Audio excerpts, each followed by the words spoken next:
Hey everyone, welcome to Hot Take. This hot take is old Hollywood versus the MCU. So, a few old Hollywood guys you may have heard of. A guy by the name of Martin Scorsese, and another guy by the name of Francis Ford Coppala, and a few other guys in the old Hollywood guard talked about the MCU and said they were despicable, said they're basically amusement park ride movies. They're not really movies, they're invading cinema. So this is sort of an 800-pound elephant I need to address. And I have conflicting feelings about it because I am a bit of a fanboy. I do love a lot of the MCU movies, except for Captain Marvel in my view. But I also love really well-crafted movies. Are the MCU movies well-crafted movies? Or are they amusement park rides? The answer, I think, is they're both. They are amusement park rides, which shouldn't surprise anybody coming from a studio that turns movies into theme park rides and turns theme park rides into movies. Disney has been doing that for a long time, and there's nothing wrong with that. The first Pirates of the Caribbean is a good movie. I don't think the rest of the franchise holds up, but that first movie was a lot of fun. I enjoyed it immensely. I think what has happened is that, and this has been ongoing not just now in the MCU, but in Hollywood for a long time, franchises, or not even franchises, if you look at something like the Steven Seagal movies, for instance, which weren't a franchise of movies, they were really a franchise of Steven Seagal, or the franchise of, Chuck Norris, or any of these action guys. Whenever they build movies around something, these studios are following a trend. They're trying to turn a creative endeavor into product. They're trying to turn a movie into a can of peas. And unfortunately, studio heads, since the beginning of movies, haven't gotten the message. That never works. It works for a little while. It can work for a long enough time for you to get rich off of it, but it doesn't work forever. There's always a breaking point where the formula just stops working because no one wants to see that stuff anymore. And you need to bring in somebody different. You need to bring in something different. You need to have a totally different approach. This has happened again and again and again. In the 90s, early 90s, 80s, really, when I was answering ads in Variety and Hollywood Reporter trying to sell screenplays, you would see what those production companies wanted in terms of screenplays. And for a while, it was thrillers, psychological thrillers.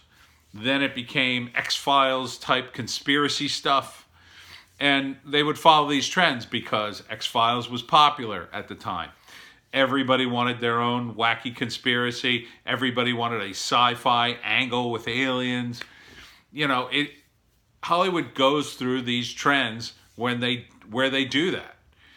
Even the movies they made in the late 70s, like Taxi Driver, these were part of the 70s renaissance of gritty urban movies, that showed the decay of society and, all the hypocrisy and wrongness with it.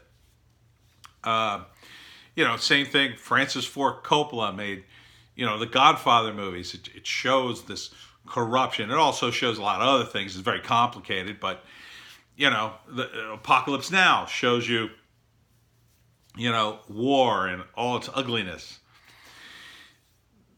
Now we have the MCU, which has been churning out these movies. I think a lot of the reasons, why they were good is because the movie makers culled from hundreds of comics some of the most classic stories that had been in comics, and they had been essentially developing these stories for decades.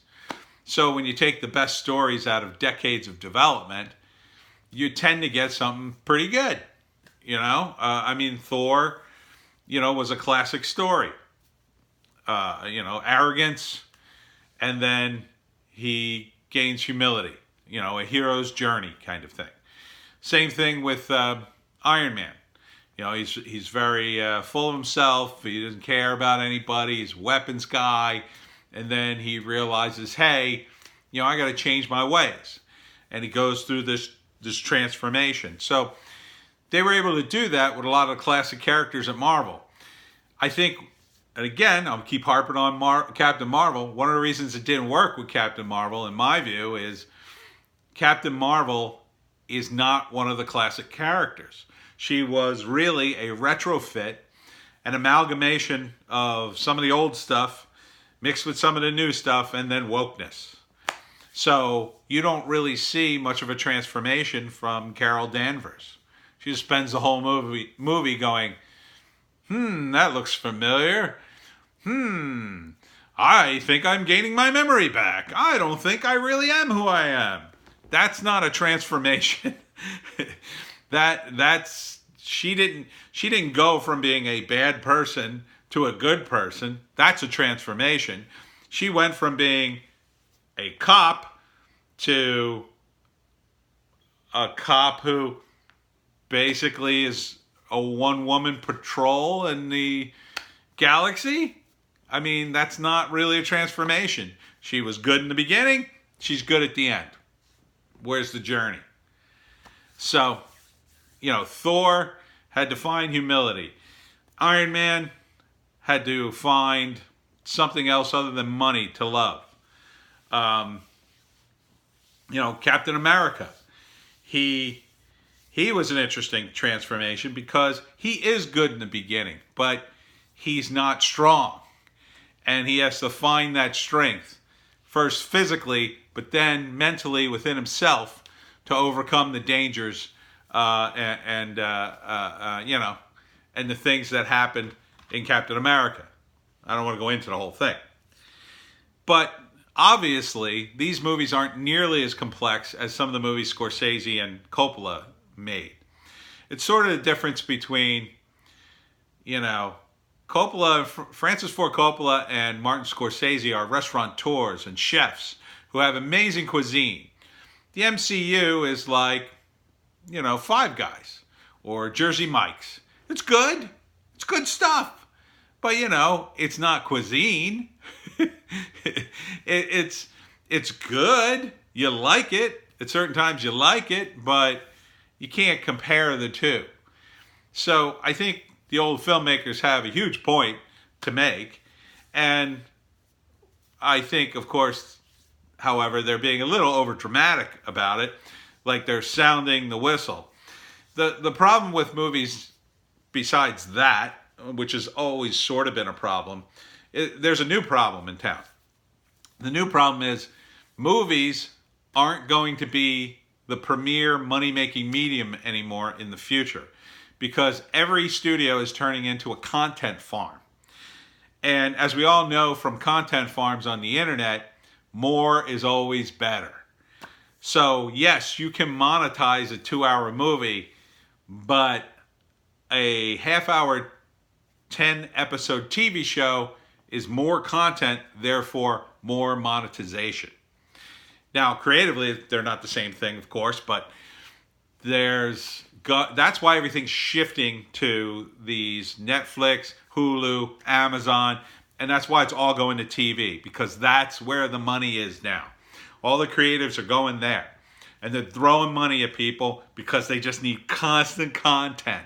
There's never enough content on the internet. People burn through stuff. They binge watch. Fans of Breaking Bad and Better Call Saul, they're dying for the next season. And they can't crank it out fast enough for the fans because when it does come out, it all comes out at once. And they watch it in 3 or 4 days. And then it's over. And then they got to wait. How long have you been waiting for Rick and Morty season 4? It's finally coming out. And they're only going to give you 5 episodes because they're still working on the other 5. Or they've decided to release them after Christmas or something.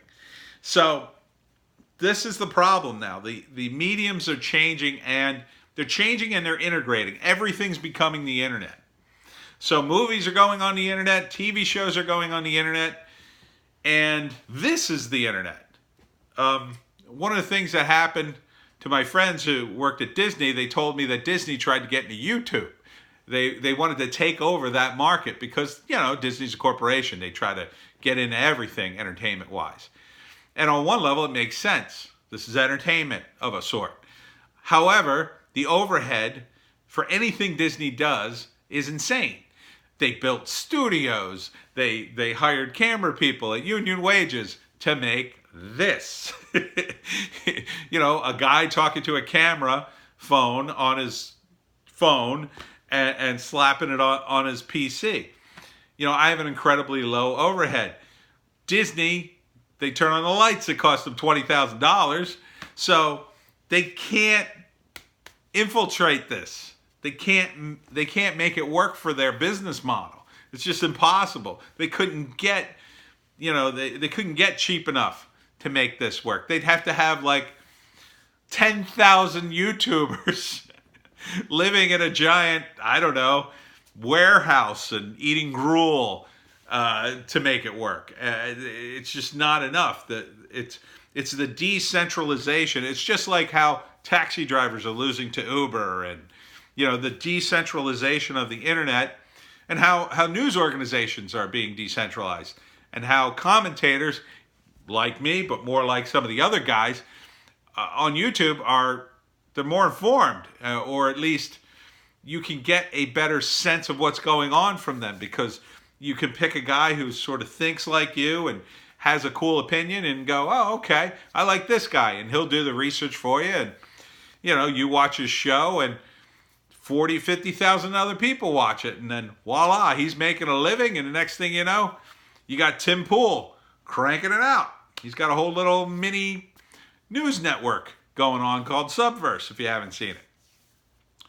So the old guard, these guys handcrafted movies, but to a certain extent, that's going to be less and less possible.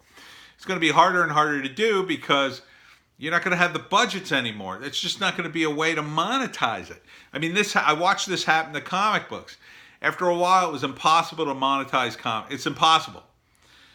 Comic books are dying because you can't make enough money on them as a sole creator. Web comics, you kind of could for a while. Now we're in a sort of a tough period. You kind of can. Maybe it's coming back a little, but it's still very tough. It's essentially a one-man operation at this point. Everything on YouTube, everything on the internet is. And so until we get to the point where 5 of your friends can make a movie, and we're getting to that point. We're getting to that point where effects and editing can all be done in a computer, and a PC, or a laptop, a phone. We're going to get to the point where people are just going to make movies, and they're going to be good. They're going to be made in their phone. We've got movies that have been shot on phones, and they're going to be good. But, meanwhile, while Hollywood dies and fights that, they need to make these giant spectaculars, so you'll keep coming to it's the only reason to go to the movies. Why would you go to a movie theater? Well, it's because you want to see it on the big screen. You don't want to see like a small story on the big screen. It doesn't make any sense. It costs a lot of money to go to the movies. You want to see something big. You want to see explosions. You want to see cool effects.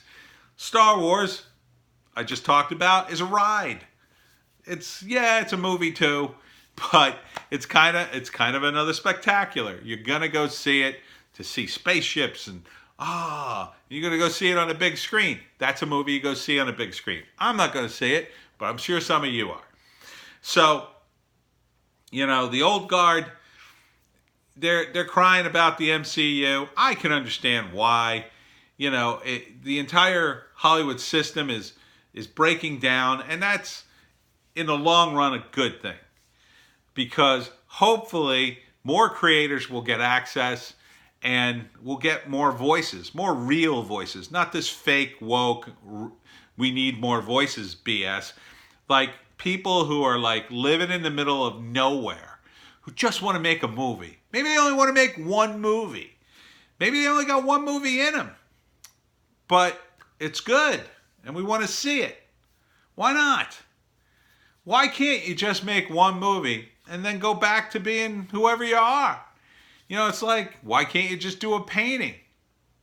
And maybe only do 1 or 2 paintings. And then you go, all right, I'm going to go back to, I don't know, being a plumber. Maybe that's all some people have. And maybe that's valuable. Instead of just pouring their brain out and making a living at it, which I think some people burn out on and become less, I don't know, creative. But I think in the end, you know, the old guard, you gotta hand it to them that they bit their tongue this long. And I think they see the writing on the wall. Handcrafted movies may soon become a thing of the past until someone with vision steps in. You know, studios need a guy with vision. The studio guys take care of the money, and the creative guys take care of the creative. There needs to be a guy in the middle. He's got enough vision to tell the money guys, yeah, your ideas are shit. Stay over there. And to say to creative guys, let me put up a barrier so the money guys don't bother you. Go do your thing. But you only got so much money, but go do it. That's what we need. And you're going to think I'm crazy for saying this, but we need a Donald Trump in Hollywood. I swear to God. Trump is actually the perfect person to do this. If he hadn't become president, he would have been a perfect guy to take over his studio because he's the sort of guy who could greenlight crazy movies and just let people, yeah, he does other stuff too. I get it, please. But he's the kind of guy who would take chances. He has vision. Say what you want about him, but the guy's got vision. You may not agree with that vision, but you need vision. And we